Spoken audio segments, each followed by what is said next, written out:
Again, bringing back the culture, Hagar is property of these. So just give a little bit more, background. And as being taken as a wife, she was now elevated to a wife. And we're going to get into this in a second. But the laws that they did have in that community of that day is, for whatever reason, if they wanted to demote her out of the marriage back into a concubine kind of a role,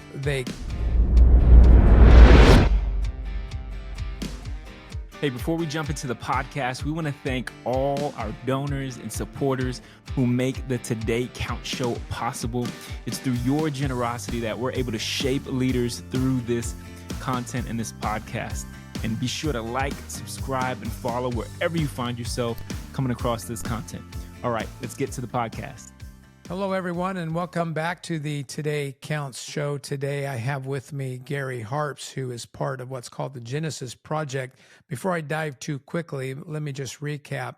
The Today Counts show is a podcast that discusses life and leadership, and we have a project going on called the Genesis Project, where we are pulling out life and leadership principles out of the Old Testament, the first book in the Bible called Genesis. And there is so much there to pull on. Today, we're going to be looking at Genesis 16. And I guess, Gary, the way that I would describe it is every chapter in Genesis is important, but this is kind of like a flagship chapter in that it kind of begins to explain why we have so much tension in the Middle East and around the world. Certainly not the only reason, but kind of the main reason maybe, or the genesis, if you will, of that. And so that's going to be interesting. I also want to tell you, Gary, that we were in your neck of the woods a couple weeks ago. My wife and I, Rhonda, flew into Cincinnati, and we met another couple friend of ours. We went to the Creation Museum and to the Ark Encounter. And I have to say that, and we did some other festivities, I have to say I was not prepared for information overload. And wow, what an experience that is. So if anyone's a seeker or a believer that wants to strengthen their faith, worth the trip. And going in the spring, of course, it was just as beautiful as ever. Green, green, green. We also stopped and had a late lunch, maybe we can call it a dinner, on our way to the Creation Museum. I forget the name of the little town, but a little town in Indiana. And man, was that really neat. It kind of reminded me of Mayberry, the Andy Griffith show. It was a little town. Friday Night Football, I'm sure, is the main event. And that place was clean as a whistle. People were so polite, not so much like the hustle and bustle of Los Angeles, where I'm from, or San Diego, where I'm from, or Denver, where I'm from, or San Antonio, where I'm from. So it was really good. But I wanted to tell you about that. That trip down there is, you kind of do it two different ways. You either go down and spend several days, Yeah, or if you're on a short schedule, all you can do is have a quick overview even in a day. You just basically walk through it as fast as you can. Yeah. And I use my camera to take a picture of every exhibit, and I don't know that I'm ever going to have the time to go through it, but I did notice in their bookstore they had some summary materials, that you can purchase and of course now buy online. So I might do that. There's some really good stuff there. But I wanted to tell you that because, you were kind of my travel agent, told me where to fly into. And you weren't too far away, a couple hours away. Well, next time we'll have to try to hook up. Yeah, that'd be great. And I think we'll be back. There's just, I've got relatives in the area, so we need to do that. Hey, so before we start Genesis 16, everybody, there's some leadership lessons that I want to highlight before we even get into the text. Because I think it might wet your whistle. It might give you that curiosity to stick with us here in Genesis 16. So I wrote down 6, and I shared these with Gary, as well as Matt and and Winston nor Matt could be with us this time.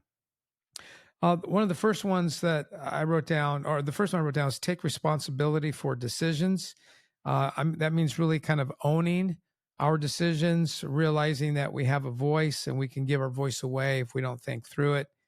The second one I wrote down is avoid acting out of impatience. I am putting these spiritual lessons in modern day terms, but we'll get to read the ins and the outs of what God is teaching here in Genesis 16. But avoid acting out of impatience. That's a big one. That's going to come out. Number 3, treat subordinates with fairness and respect. You know, some of these things just seems to be as plain as the nose on my face, but apparently that's not always the case. Number 4, listen to and protect the vulnerable. Number 5, seek divine or higher guidance in times of conflict. And number 6, which is similar to the first one, take responsibility for decisions, but this one is post decision making. Acknowledge and learn from mistakes. Gary, anything you want to say about those before we turn the page to Genesis? Well, yeah, I'm just amazed at how fundamental this Genesis project has been on leadership lessons. So I think it's better to dig in, but I think we'll see how those things you recapped jump right out as you read through this. Well, let's do it. I'm going to read the first 3 verses and pause there. This is entitled The Birth of Ishmael. This is Genesis 16, and says, Now Sarai, Abram's wife, had not been able to bear children for him, but she had an Egyptian servant named Hagar. So Sarai said to Abram, The Lord has prevented me from having children. Go and sleep with my servant. Perhaps I can have children through her. And Abram agreed with Sarai's proposal. So Sarai, Abram's wife, took Hagar, the Egyptian servant, and gave her to Abram as a wife.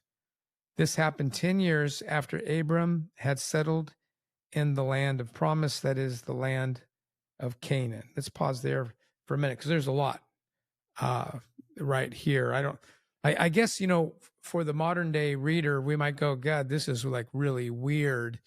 And at face value, it's really not that weird for that day, where your wife, if you were a man of stature, so to speak, and your wife would have maid servants.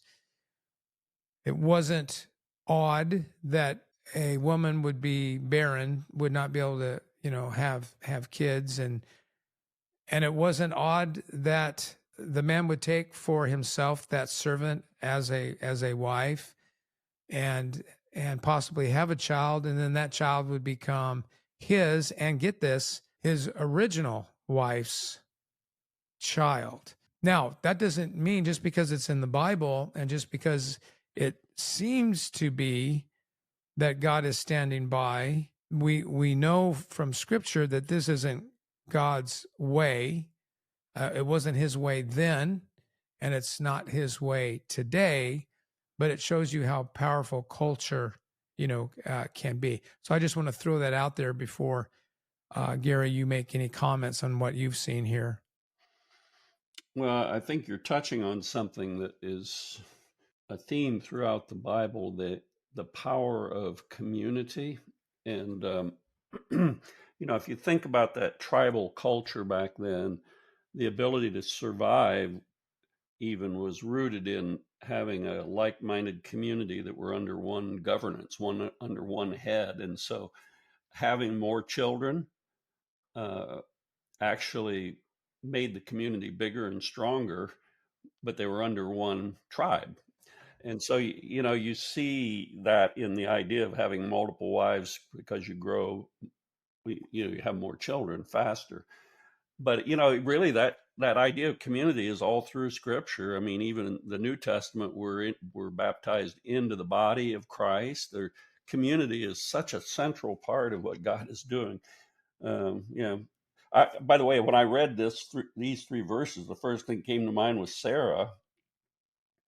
Was how back when the angel appeared to and told him they were going to have a child, how she laughed, and I don't remember the timeline, how much time has passed. She was old even then, right? I think, if my memory serves, that it was still like many years, more than 10 years from that promise, and she was old then. And don't we read that God loves us, or he promises something, and yet as time goes on, we just get weak in our belief. So I can relate to what she's feeling right here. I think anybody that's being honest, and would have to say the same thing. When have we uh, demonstrated impatience, in our life? We may not have spiritualized it, right? But when have we used credit to get something we wanted that we really didn't need? As an example, when did we try to fix something that really probably wasn't any of our, business? When did we, when we're just impatient. We're just, Mm-hmm. we're guilty of that.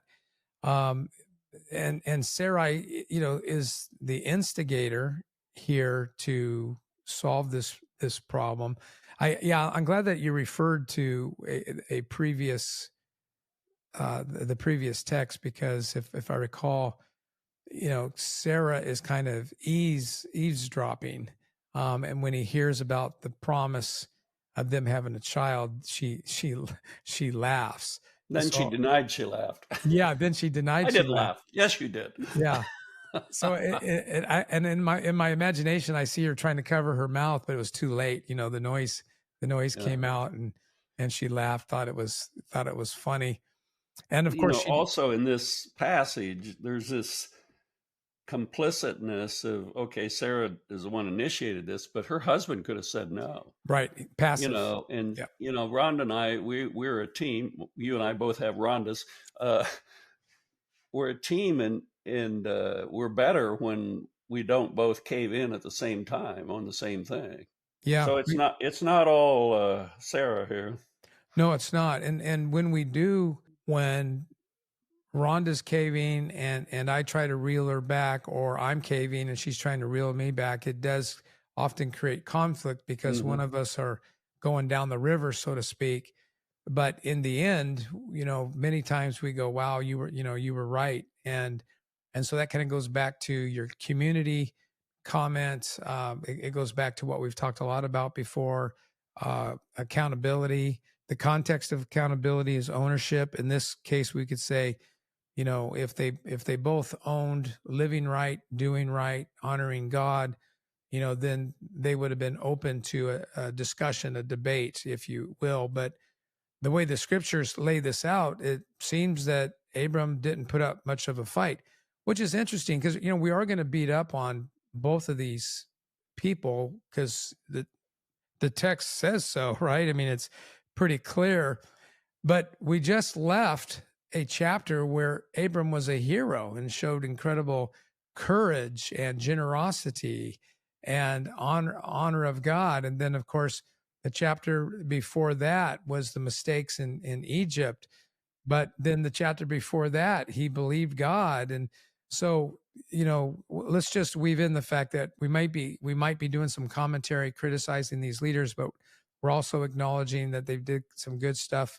It's a lot like all of us, we have, right? We have good. So true. Yeah.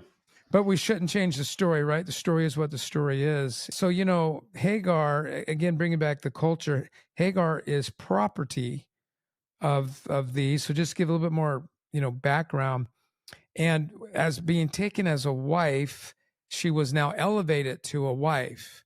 And we're going to get into this in a second. But the laws that they did have in that community of that day is, for whatever reason, if they wanted to demote her out of the marriage back into a concubine kind of a role, they could.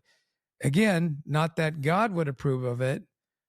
So just because man writes laws and we might be doing something that is, quote, legal, it doesn't mean that it's godly, and it certainly doesn't mean that it's good leadership.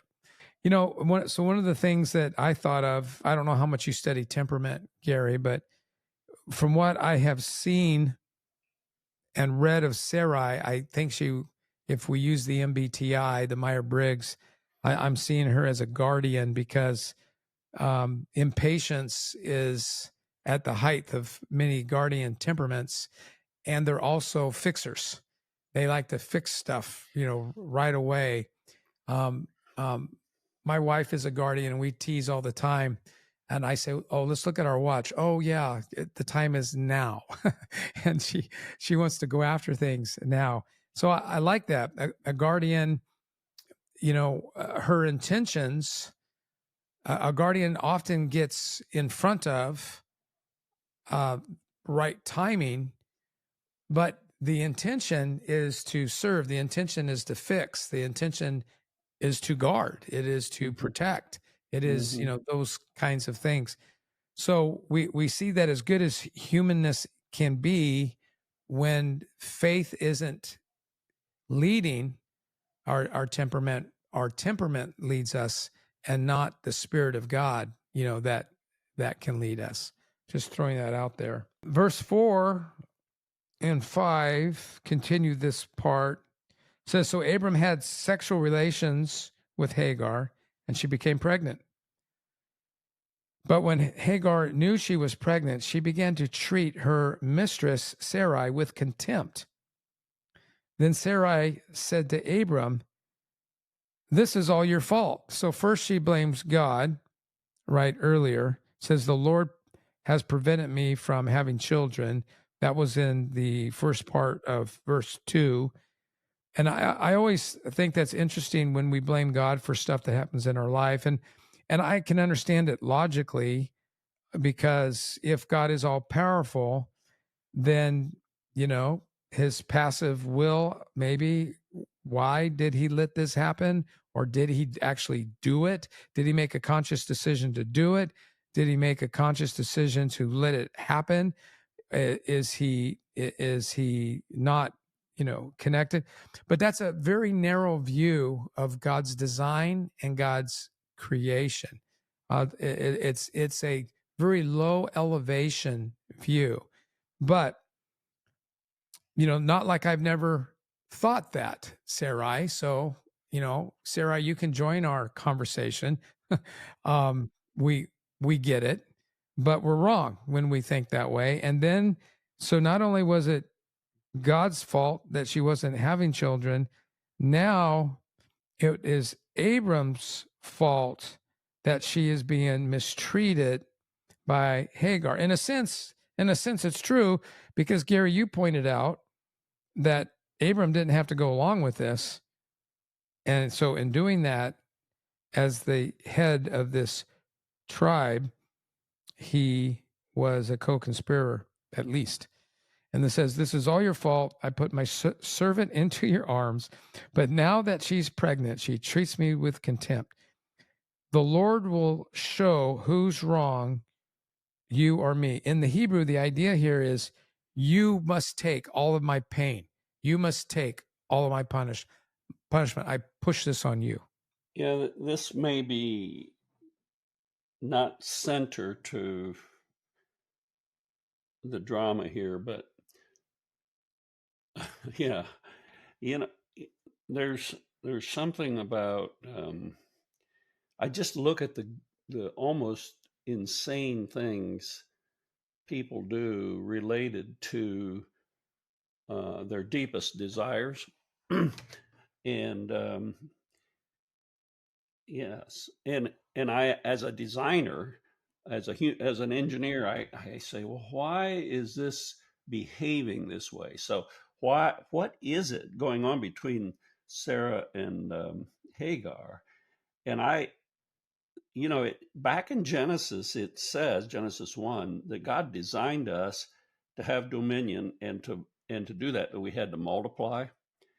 And if you look at the root cause of most of our misbehavior, they are rooted in God designed us to multiply, which is a sexual, not just sexual, but it's a desire to reproduce. And there's just nothing we men. I don't think we can even understand the depth of a woman's identity wrapped in the ability to have a child. And I mean, some are called or deny that. Some are called not to, but for somebody who wants it, it's a desire that's just almost beyond reason or ration. And I would say the reverse for men.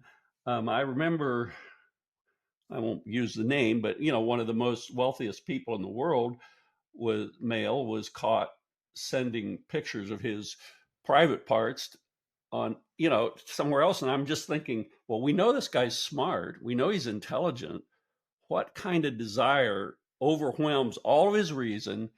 Of He happened to be in a technical field, so he knows those pictures are kept online. It's just Yeah. not a reasonable thing to do. And Insane. yet Yeah. we're all, I mean, you, whatever, there are cases where our desires just kind of overwhelm all reason. And so you got this dynamic going on here. The deepest desire of all is to have children. And all of a sudden one has children or has a child and the other one doesn't. And I honestly don't know how much of the contempt was Sarah's or Hagar's behavior, or was Sarah's jealousy. It's not really clear, but both things probably exist. I would imagine. Yesterday, I went to one of my grandsons. I guess it's called, they don't call it graduation anymore, but graduation from kindergarten. And then the other grandson was graduating from, I think that'd be 5th grade. And they ask all of the kids what they want to do or who they want to be when they grow up. So they do a little, slideshow of what they did. And, as you can imagine, you had just about everything in there. You had astronaut, professional athlete. I mean, just about anything you can think of. But there was 2 that made us chuckle. Of all of these professions and lofty ideas, one said, "I want to be a mom." And that got this big old, positive dear, moan among the, the crowd. It was a kind of a precious moment. The other one that I thought was hilarious, I thought this kid could be a comedian. He said he wants to be alive. Yeah. Good for him. Yeah. There have been seasons in my life where I've looked back and I thought, what was that even about? Did I grow in that season? Did I get better? Am I still stuck in that season?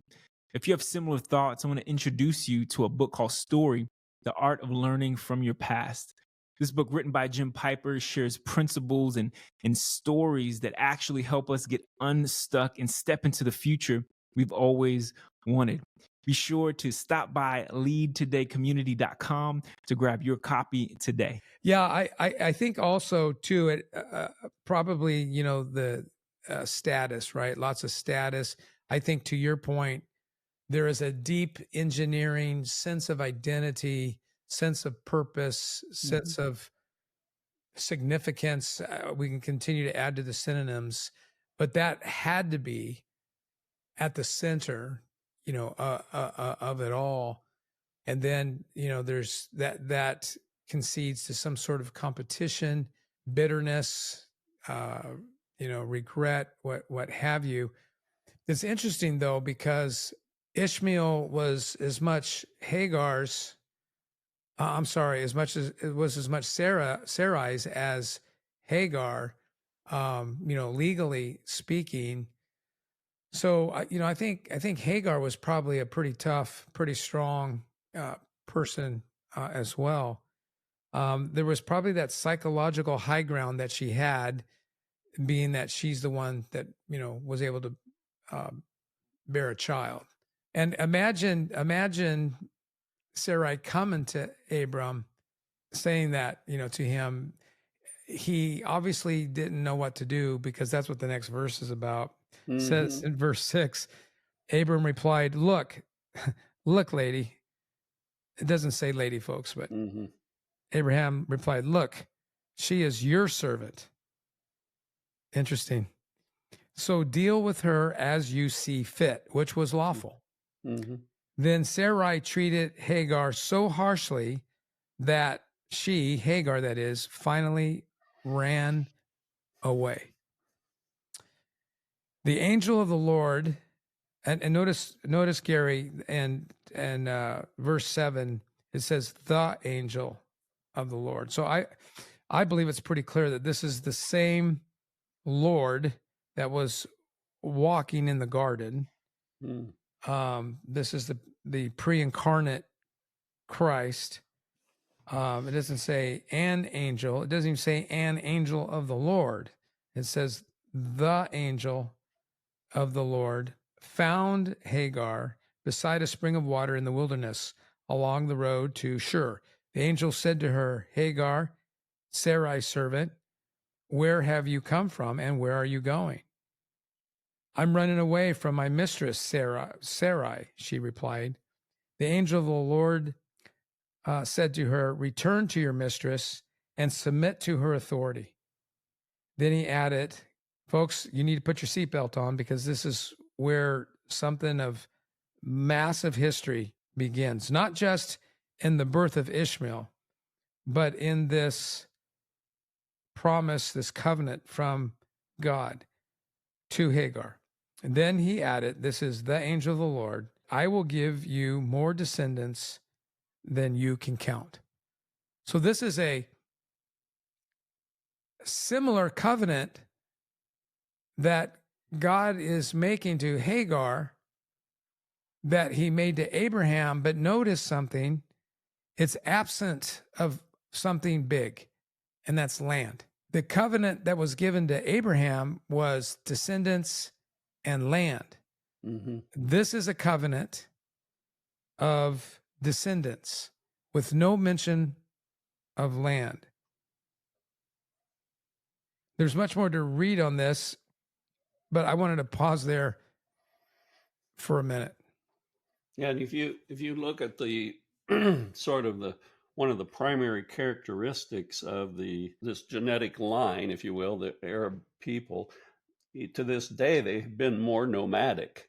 They've been not land centered, and you just think of the well, later on I think it's Ishmael.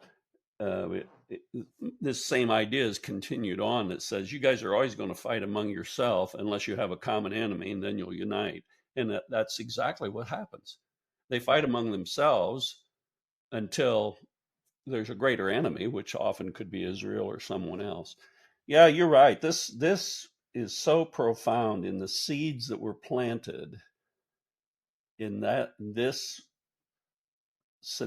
very situation we're seeing the fruit of today. It's really, really amazing. And Gary, it gets deeper. Verse 11 says, and the angel also said, you are now pregnant and will give birth to a son. Verse 10, then he added, I will give you more descendants than you can count. And the angel also said, you are now pregnant and will give birth to a son. You are to name him Ishmael, which means God hears, for the Lord has heard your cry of distress. This son of yours will be a wild man, as untamed as a wild donkey. I believe this is referring to a desert donkey, which looked more like a horse. And it says, he will raise his, this is what you were referring to, Gary. He, Ishmael, and when we say Ishmael, that would be his people. He will raise his fist against everyone, and everyone will be against him. Yes, he will live in open hostility against his relatives. We will learn later, not in this chapter, but we will learn later that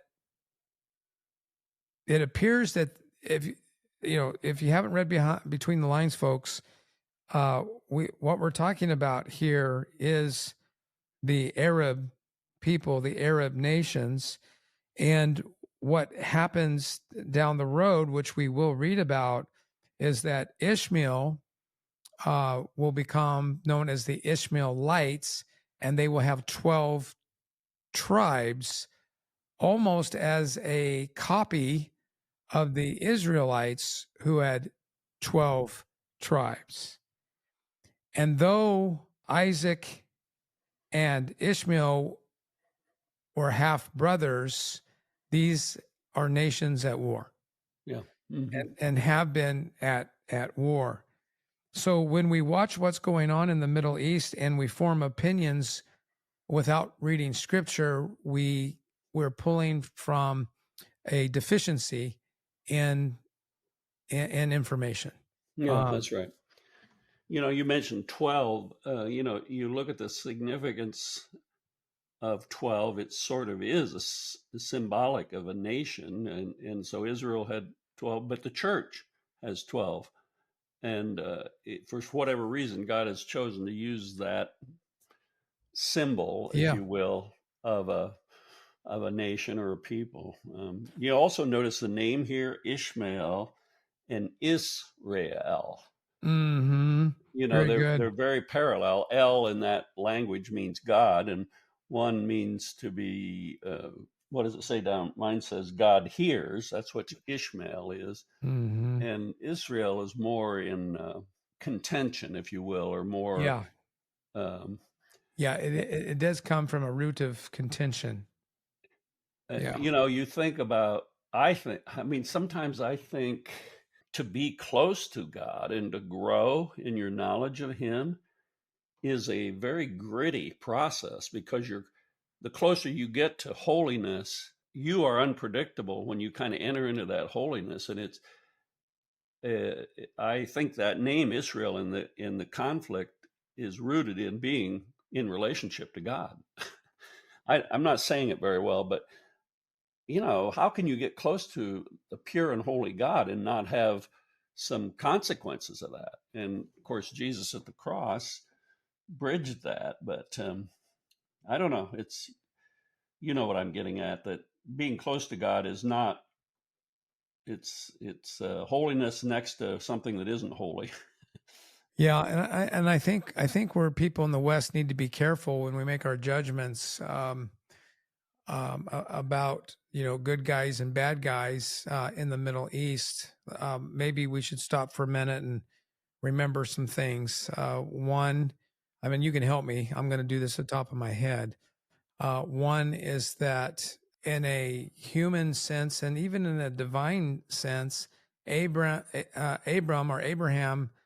is the father of both the Jewish nations and the Arab nations. He really is, and they both claim that, and that's true. Also notice that God met the Arab nations in the sense of its prince, Ishmael, his mother, Hagar, and Ishmael being in the womb, and blessed them in the sense of becoming a massive people group. At the same time, he also says that they will have unique trouble. And I don't know if that is the result of Abram's sin. I would lean that way more than God's curse. It's almost like God's just calling it the way it is. So here's going to be the result of this unfortunate situation. But what we do see here is a tender God who once again demonstrates that he cares about all people, all tribes, all tongues, everyone. And though we may have various opinions as to the actual dirt in the Middle East and who has rights to it, one thing we have to be careful of as Christians from a biblical perspective, God has chosen all people, and that comes out clear. He's chosen. He's given the opportunity for all people to have faith in him and to pursue him. Some will, and some won't.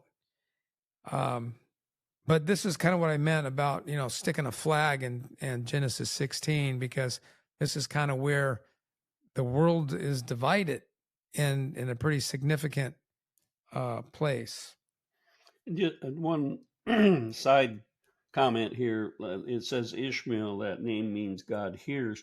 And, to this day, culturally, there's such a commitment of prayer by those people. Yeah. What is it, 4 times, 6 times? Yeah, boy, I'm a little rusty in that, but they're definitely committed to prayer. Yeah. And, for that to have lasted this many generations is a real amazing testimony, because they believe God hears them. Yeah. Yeah. Yeah. So, And in their blood is this contention. So that's the other, fact that you can't argue it. I mean, you can argue if you want, but here we're reading from an ancient text that tells us how it's going to be, and that's what we see. That is definitely, what we see. I guess it's also good to note, and we're getting way ahead of us now, but in the story of Joseph, which we will get to, powerful story. Man, that's going to be a powerful story, Gary, when we get there. But when Joseph's brothers gave Joseph up, he actually gave him up to traveling Ishmaelites. And so here again, we see this intersection of these nations and not such good light. And then to wrap up this chapter, we're looking at verse 13. Thereafter, Hagar used another name to refer to the Lord who had spoken to her. She said, "You are the God who sees me." That's another testimony to God reaching out to all people, nations, tribes, tongues. She also said, "Have I truly seen the one who sees me?" Like she's just shaking her head. Wow. Here I was cast out, and God comes to her. So that well was named Bir Lahea Roy, which means well of the living one who sees me. It can still be found between Kadesh and Bered, probably is how that should be pronounced. So Hagar gave Abram a son, and Abram named him Ishmael.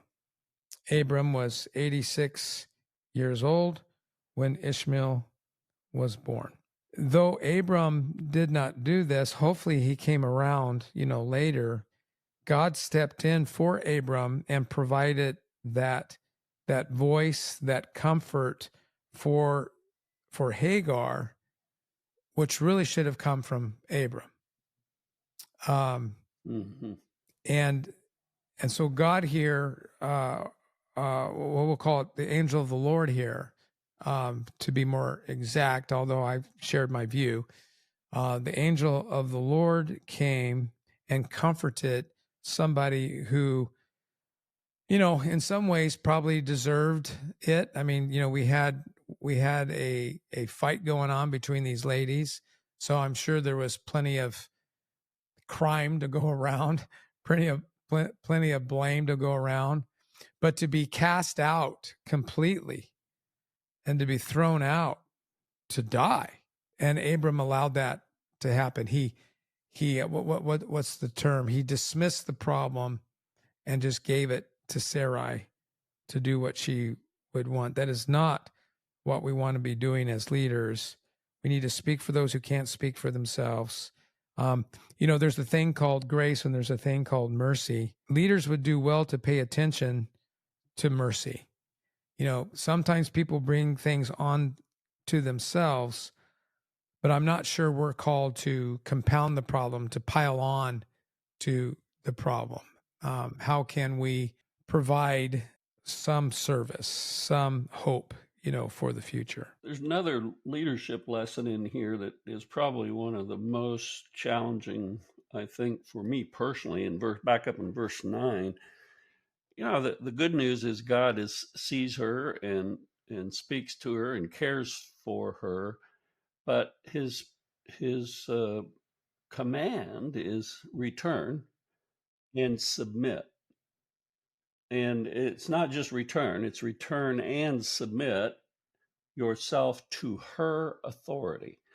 And we think in life, boy, that's just one of the hardest things there is. We want to judge. Okay, I'll submit to my boss if he's right. I'll submit to my boss if he's good. And the Old and the New Testament don't talk that way. I mean, what was in Ephesians? I think Paul says, if you're a slave, remain as a slave. You can honor God. In other words, you cannot use your profession or your situation as an excuse for not honoring God. There isn't any condition you're in where you can't honor God, and that's really foreign to my idea of authority. I have to. I'm going to join you in that. I wrote in my journal over the weekend. We were at an event over the weekend. It was a faith focused event with some leaders, a small event, and the topic was so convicting that I found myself writing 2 questions in my journal.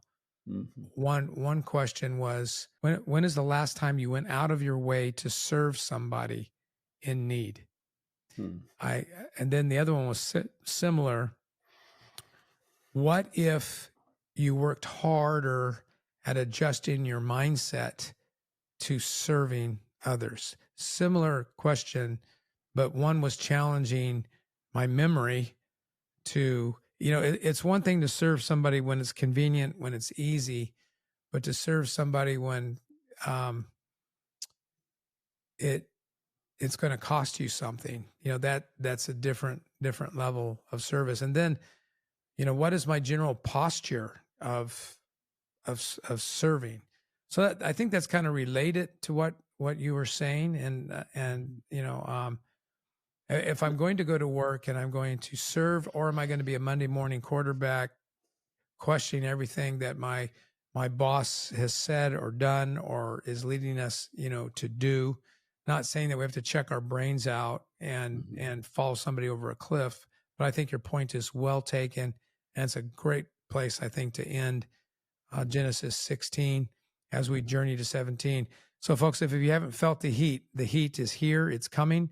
We're going to learn a ton more about leadership, but I think what I will tag on, Gary, is in verse 9, you referred to Hagar going back and submitting to somebody who probably didn't deserve it to receive submission, to receive service.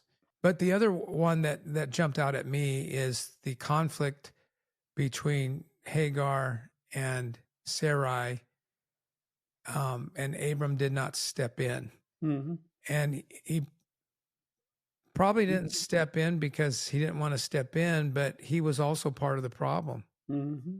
And if you're part of the problem, if you're not the referee, but you're a referee and you are part of the problem, that probably looks different. And but I think leaders are called to stepping into conflict, even if that conflict, and maybe especially if that conflict were in part ours. Couldn't agree more. Whether it's in the church or in the family, we happen to live in a culture now that I mean, it's always existed, but the idea of social media, it's so easy to vent and have no responsibility for the venting. You just dump stuff, and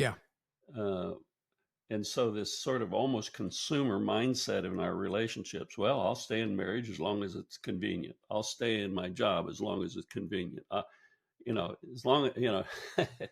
So, fortunately, God calls us to a close relationship that goes beyond convenience. Boy, leadership requires humility. Mm-hmm. Gary, thank you so much for helping me today in Genesis 16. Yeah, this is good. Thank you. Hey, thank you so much for joining us on the Today Counts show. We got so much more planned for you, so stay tuned and stay connected on Instagram, LinkedIn, Facebook, and subscribe on YouTube. And remember, today counts.